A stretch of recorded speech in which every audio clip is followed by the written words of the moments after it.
በሱስ ደረጃ እንደምትጠቀመው ነበር ያወራችኝና መጨረሻ ላይ ነፍሰ ጡር ከሆነች በኋላ በእርግዝና ሰዓቷ ላይ የጽንስ ህይወት መጥፋት ነው የገጠማት። ሰላም ጤና ይስጥልኝ፣ እንዴት ናችሁ? ደህና ናችሁ? እኔ እግዚአብሔር ይመስገን በጣም ደህና ነኝ። ዛሬ አንድ ርዕሰ ጉዳይ ይዘናል። በዛሬ ርዕሰ ጉዳያችን የምንመለከተው ነገር ቡና መጠጣት ጥቅሙ ያመዝናል ወይንስ ደግሞ ጉዳት ያመዝናል የሚለውን ሳይንሳዊ በሆነ መልኩ ለእናንተ ይዤላችሁ መጥቻለሁ በዛሬ ትምህርታችን። በዚህ ቪዲዮ እንግዲህ አብራችሁ እስከ መጨረሻው ድረስ ስትቆዩ ቡና መጠጣት አለመጠጣት የሚለውን እንድትወስኑ አውቃችሁ እንድትወስኑ ይረዳችኋል ብዬ አስባለሁ። ጥቅሞችን ደግሞ በዋናነት በሶስት ተከፍለን ጉዳቶችን ደግሞ ወይም ደግሞ ፖሲብል ዲስአድቫንቴጅስ የምንላቸው ነገሮች ደግሞ በአራት ከፍለን ለማየት እንሞክራለን። ቡና ደግሞ ስትጠቀሙ ደግሞ በምን አይነት መልኩ ብትጠቀሙት ደግሞ በጣም ኢፌክቲቭ ሊሆን ይችላል የሚለውና መከተል ያለባችሁን ነገር እነግራችኋለሁ። እነማን ደግሞ ባይጠጡ ይሻላል የሚለውንም አብሬ መጨረሻ ላይ እነግራችኋለሁ። በተለይ እዚህ መጨረሻ ላይ የምነግራችሁ ከ3 ከ4 ወር በፊት አንድ እህት በዚህ ጉዳይ ደውላልኝ ነበርና ቡና በጣም ከመጠጣቷ የተነሳ ጽንስ ላይ የደረሰባትን ጉዳት እነግራችኋለሁ። እሱንም እናንተም ጥንቃቄ እንድታደርጉ ስለሚረዳችሁ እነዚህ እናያለን ማለት ነው። እስከ መጨረሻው አብራችሁ ቆዩ። ቻናሉን ደግሞ ሰብስክራይብ አድርጉት፣ ላይክ እና ኮሜንት ሼር በማድረግ አጋራችሁን እንድታሳዩም ጠይቃችኋለሁ። እንግዲህ ቡና በዓለማችን በጣም በብዛት ከሚጠጡ ነገሮች አንዱና በጣም ትልቁ ነው ማለት ይቻላል። እንግዲህ የቡና ጥቅም ወይንም ጉዳት የሚለውን ነገር ለመወሰን ግን ባይዘወይ መታወቅ ያለበት ነገር እንደሚወሰደው መጠን ለምን ያህል ጊዜ በቀን ውስጥ እንደምንወስደው በሳምንት እንዲሁም ደግሞ የምንወስድበት ሰዓት በተለይ ከእንቅልፍ በፊት ወይንም ደግሞ ጠዋት አካባቢ የሚለው ይወስነዋል። ቡና በምትጠቀሙ ሰዓት 3 ነገሮችን ብታደርጉ እመክራለሁ። አንደኛ ቡናን በጣም የበለጠ ጥቅሙን ለማስጠበቅ ሲባል ስኳር ባይጨመርበት በጣም ሪኮመንድድ ይደረጋል። ቡናን ደግሞ ከሰዓት አንጻር ደግሞ በጠዋት ብትጠቀሙት በጣም አሪፍ ነው ተብሎ ይታሰባል። እንዲሁም ደግሞ ቡና በምትጠጡበት ጊዜ ደግሞ ምግብ ከተመገባችሁ ከአንድ ሰዓት በኋላ ቢሆን ደግሞ በጣም ተመራጭ ነው። ምክንያቱም ከምግብ የምናገኛቸውን አንዳንድ ሚነራልና ቫይታሚኖችን መመጠጥ ላይ የራሱ ተጽዕኖ ስላለው ከምግብ በኋላ ቢሆን ይመከራል። እንግዲህ ጥቅሞችን በ3 ከፍለን በምናይበት ጊዜ በዋናነት እንግዲህ እንደ ትልቅ ነገር ተደርጎ የሚወሰደው ቡና ኃይልና ጉልበትን መስጠቱ ነው በጣም ተመራጭ የሚያደርገው። በውስጡ በያዘው እንግዲህ ካፌ የምንለው ንጥረ ነገር በውስጡ እንደያዘ ይታወቃል እና ይህ ውስጣዊ ኃይልን ጉልበት በመስጠት በተለይ የስራ አፈጻጸማችን የተሻለ እንዲሆን የሆነ ስራ ልንሰራ አስበን ከሆነ ቡና በተጠቀምን ሰዓት በጣም ውስጣችንን ኃይል ተጠቅመን የስራ አፈጻጸማችን በጣም ውጤታማ ይሆናል ብዬ አስባለሁ። ይህንን በምናስተውላለን ብዙ ጊዜ ስፖርት የሚሰሩ ሰዎች ላይ ማስተዋል ትችላላችሁ። በተለይ ክብደትን ለመቀነስ እንቅስቃሴ የምታደርጉ ሰዎች ካላችሁ ከእንቅስቃሴያችሁ በፊት ቡና ብትወስዱ በጣም ተመራጭ ነው ተብሎ ይታሰባል።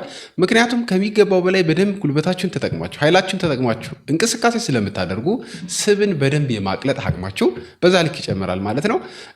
ከዚህ ባለፈ ደግሞ የምግብ ፍላጎትንም ቡና በባህሪው ይቀንሳል። ምግብ ፍላጎታችሁ ቀነሰ ማለት ደግሞ የምትፈልጉትን የክብደት መቀነስ ውጤት ማምጣት ስለምትችሉ ማለት ነው። ሌላው ሜታቦሊዝም የምንለው ወይም ደግሞ የምግብ የእንሽርሽሪት ስርዓታችን ማለት ነው የመፈጨት ስርዓቱ ፈጣን እንዲሆን ያደርጋል።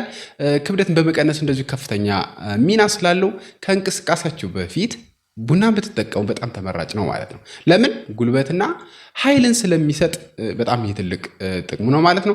ሁለተኛ ደግሞ ለአእምሮ ጤና ወይም ደግሞ ትኩረት ለማሻሻል ነው። ፎከሲንግ ወይም ደግሞ አቴንሽን እንዲኖራችሁ በማድረግ ጥሩ ስሜት ወይም ደግሞ ሙድ እንዲፈጥር በማድረግ ቡና ያግዛል በዚህ ጉዳይ። ይህም እንግዲህ ካፌን በመያዙ ምክንያት ነው የሚፈጠረው። የማስታወስ ችሎታችሁ እንዲጨምር ያደርጋል። ፈጥኖ የማሰብ ለአእምሮ ንቃት መጨመር፣ እንዲሁም ስራ ላይ ከሆናችሁ ደግሞ የፈጠራ ችሎታችሁ እንዲሻሻል ያደርጋል። እዚህ ጋር ባይዘ ኮሜንት ታደርጉልኝ ደስ ይለኛል። ብዙዎቻችን ስራ ስንሰራ ወይም ደግሞ የሆነ ስራ ልንሰራ አስበን ከሆነ ቡና ተጠቅመን ለመስራት እናስባለን እና የፈጠራ ችሎታችሁ በዚህ ምክንያት ክሬት ያደረጋችሁት የፈጠራ ስራ ወይም ደግሞ የፈጠራ ችሎታችሁን የለካችሁበት መንገድ ካለ ኮሜንት ላይ እስኪያስቀምጡልኝ። ሌላኛው አእምሮ ጤና ላይ ደግሞ በዚህ ጋር በተያያዘ ድብርትን በመቀነስ ደግሞ ትልቅ ሚና እንዳለው በብዙ ጥናቶች እየተደገፈ ነው። ሶስተኛውና በጣም ዋናው ጥቅም ደግሞ ምንድነው? በሽታዎችን የመከላከል አቅም እንዲኖር ያደርገናል። ሃይድሮሴናሚክ እና ፖሊፌኖል የምንላቸው አንቲኦክሲዳንቶችን በውስጡ ስለያዘ በቀላሉ ሴሎች ጉዳት እንዳይደርስባቸው ወይም ደግሞ የተለያዩ በኦክሲዴሽን ስትረስ ምክንያት ሰውነታችን ላይ ወይም ሴሎቻችን ላይ የሚደርሰውን ጉዳት በመቀነስ ቡና ትልቅ ሚና አለው ማለት ነው። ከዚህም የተነሳ የስኳር በሽታን በተለይ የታይፕ 2 የምንለውን የስኳር በሽታ በመቀነስ ትልቅ ሚና አለው። ካንሰር እንዲሁም የጉበት የልብና ሌሎች የጉበት ካንሰርን በመከላከልም እንዲሁ የተሻለ ነገር እንዳለ ጥናቶች ይጠቁማሉ።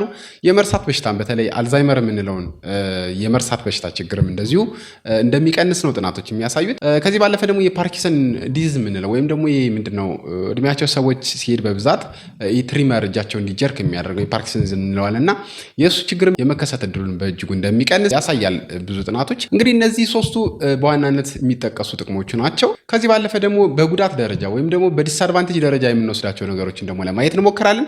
አንደኛው ምንድነው? ቡናን በብዛት በተጠቀምን ሰዓት ጭንቀት ወይም ደግሞ የእረፍት ማጣት ረስትለስ የምንለው አይነት ስሜት እንዲሰማን ያደርገናል። ይህ ምንድነው? በተለይ ቡናን ከ300 ሚሊግራም በቀን ውስጥ ከዛ በላይ በሆነ ወይም ደግሞ ከ2 እስከ 3 ኩባያ በላይ ከሆነ የጭንቀትን የመፍጠር ባህሪ ያለው። ሁለተኛ ደግሞ ልክ በሽታን የመከላከል ወይም ተጋላጭነትን የመቀነስ እድል እንዳለው ሁሉ ለበሽታዎች ያጋለጣል። ብዙ ጊዜ ኮመን የምናውቀው የጨጓራ ህመም እንዲባባስ ያደርጋል። ምክንያቱም በጨጓራ ውስጥ ያለ አሲድ በበለጠ እንዲመነጭ በማድረግ ጨጓራ ቁስለትን እንዲፈጠር በማድረግ ጨጓራ ህመም በጣም እንድትጠቁ ያደርጋል።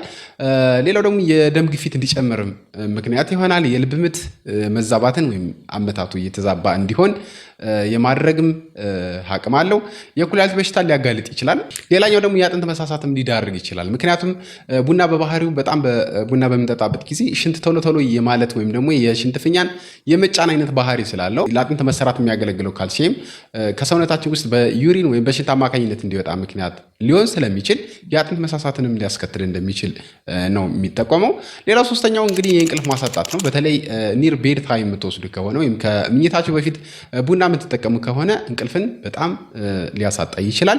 አራተኛው ደግሞ እንደ ጉዳት የምንወስደው ነገር ሱስ ሊያስይዝ ይችላል። ብዙ ሰዎች የቡና ሱስ እንዳለባቸው እናስተውላለን እና ቡና ካልጠጡ የድብርት ስሜት፣ የራስ ምታት አይነት ስሜት ሁሉ የሚሰማቸው ሰዎች እንዳሉ ብዙዎቻችን እናውቃለን እና ሱስ የማስያዝ እድሉን በዛ ልክ ከፍ ያለ ነው ማለት ነው። ስለዚህ በቀን ውስጥ የምትጠቀሙትን የቡና መጠን ማስተካከል መመጠን በጣም ተገቢ ነው ማለት ነው። መጨረሻ ላይ ደግሞ ባይጠጡ የሚመከሩ ደግሞ ምን አይነት ሁኔታ ውስጥ ሲሆን ነው የሚለውን ደግሞ እነግራችኋለሁ።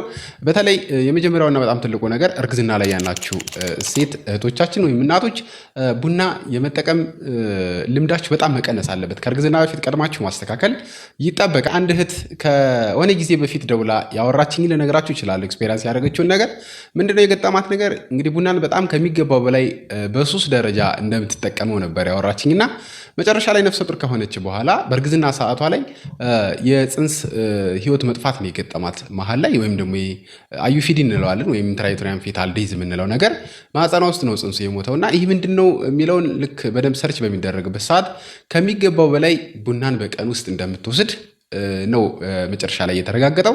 ይህ ምንድነው? ለህፃኑ የሚደርሰውን የደም ዝውውር ወይም ደግሞ የደም ተደራሽነት በደም አማካኝነት ነው ምግብ የሚደርሰው ብዙ ነገሮች የሚደርሰው እና እሱ ላይ በጣም ተጽዕኖ ስላለው ነፍሰ ጡር መሆን ባሰባችሁበት ሰዓት ወይም ደግሞ በእርግዝና ሰዓታችሁ የቡና የመውሰድ መጠናችሁን ጭራሽ ቢቻል መተው፣ ካልተቻለ ደግሞ በጣም መቀነስ በጣም አስፈላጊ እንደሆነ ልታውቁ ይገባል ማለት ነው።